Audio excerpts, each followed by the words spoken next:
And I know this year you came back and did another cycle of training with us. And I think, did you work with Ollie Groundsel as your coach? Is that right? Yep. I was with Ollie, and it's quite interesting actually because obviously when Ollie was younger, I used to coach Ollie, and then now it's turned around and Ollie's been writing training programs for me, so it's brilliant. It's I perfect. know.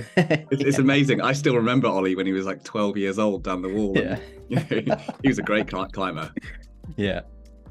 But yeah, so when you took on that sort of cycle of training in this past year, what were the things that you were actually trying to address and make improvements in that training cycle? Because I think a lot of people will look at you as a climber, especially because you're such a public figure in terms of watching you on the Wideboyz YouTube channel. There's been loads of films about you over the years. You've climbed boulders, trad, sport, all sorts of stuff. Most people will look at you and go, well, he won't really have weaknesses. What does he actually even work on? But it'd be interesting to hear what you actually sort of put your efforts and focus in that last cycle of training, sort of heading towards this project. Yeah, I think the big difference was that when I started training with Ollie and Lattice, is just the variety that it offered. So for me in the past, I've always when I've been going for a project, I've always trained hard. There's been no lack of motivation of wanting to train hard and all that kind of stuff. But you kind of get into the cycle of doing exactly the same things, exactly the same exercises, same routines over and over and over again, years on top of one another. And that's why I thought, let's try something different here. And then I got the program from Ollie and I was like, oh yeah, this has got loads of different things in. We're still kind of along the same path of working the weaknesses of training the bouldering and the strength and that kind of stuff, but just the different variety of exercises, I felt like that really benefited me. It was that change in what I'd been doing from the previous 10 years to suddenly a really new stimulus, different muscles, all that kind of stuff. I really noticed it that there was loads of shoulder work and shoulder exercises and all these things. And it's just something I kind of think back now, well, why did I never really do much of that? It's so obvious, but I never did. And immediately, 6 weeks into the plan, I was I can feel the difference already straight away on the board. I can feel stronger, just tighter, better, just from changing up a few different exercises. And yeah, I don't know, I think that was the biggest thing for me. Yeah, it was interesting for me watching you do some of those training sessions, and especially around all the stuff around the kind of shoulders and everything like that. And I remember watching you do some sets and reps, and I was just thinking, oh man, Pete's just turned into such a boulder bro. This guy's got, look at his shoulders, look how engaged he is, look how tight he is. It's quite a funny kind of change for me to see that for you, because we've climbed for a really long time together, and you're not typically that type of climber, but it's interesting to see that you saw the benefits from doing that stuff, because as much that I'm not the best also at doing that type of work, every time I do it, I see significant benefits from it. And then if I take a load of time away from looking after the shoulders as well as finger strength, I'm oh man, this is really affecting a whole load of things. Even this that seems boring and kind of ancillary to actual climbing, it does tie over really well into it. Yeah, but I think the interesting thing there was I didn't actually find it boring, because it was a new thing, and I could see improvements, and I was oh, this is great, this is brilliant, and I could see the effects straight away. And I also felt my actual shoulder health felt a bit better. Sometimes oh, I feel a bit tweaky and all that kind of stuff. I feel that started to drift away a bit, and I haven't really had any shoulder problems. So yeah, that's a good sign.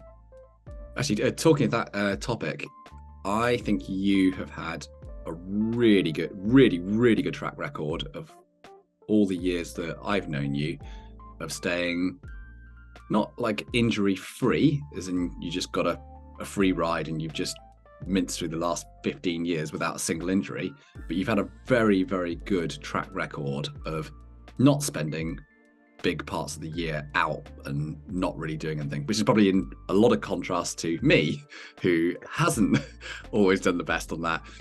So it'd be interesting to hear your perspective on why you think that is, that you have had such a good run, attitude, behavior around injury, and maybe I'll provide some sort of outside perspective from my point of view as well. Yeah, there's probably quite a few things in that. I mean, yeah, like I have been very lucky in terms of injuries. I mean, obviously, like training and climbing at a high level, you are going to get tweaks and niggles, whether that's in any sport. But I do feel like I've pretty much stayed quite injury free, touch wood, for like, yeah, my whole climbing life.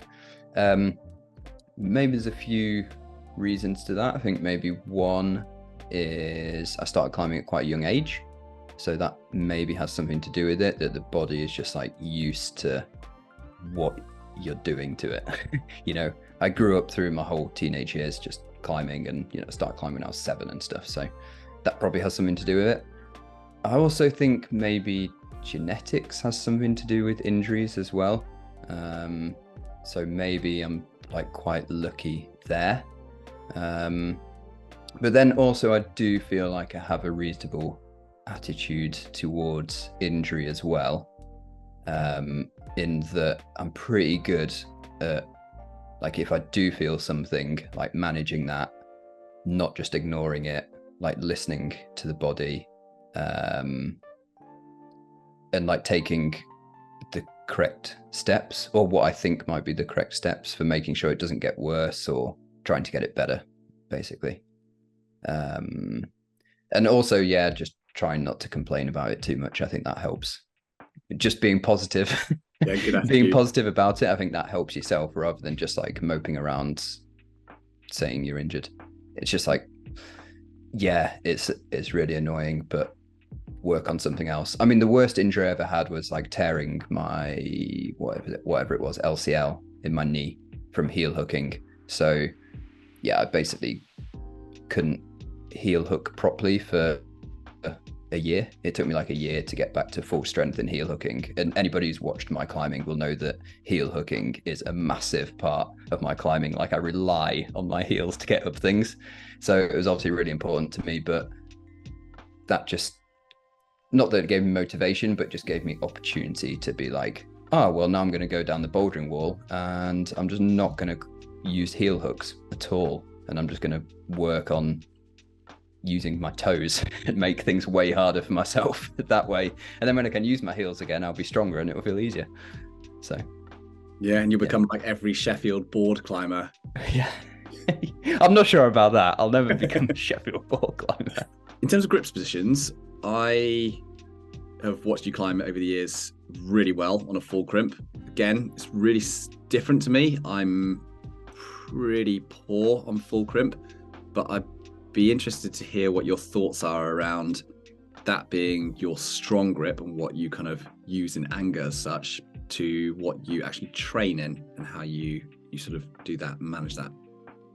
Yeah, so before I started doing any of the Lattice training, then I did a lot of finger strength training in like drag or open hand, or I did actually do some stuff in full crimp as well, like hangs in full crimp and that kind of stuff.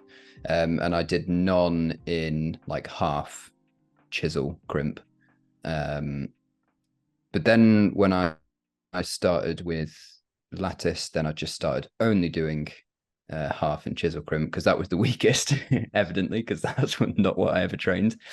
And I think that was obviously, again, really good, because it was just different thing, different stimulus, different grip position. And I actually found that even just by training that my crimp and open hand strength fluctuated a bit, but kind of pretty much stayed the same. But I also got better in that chisel crimp position.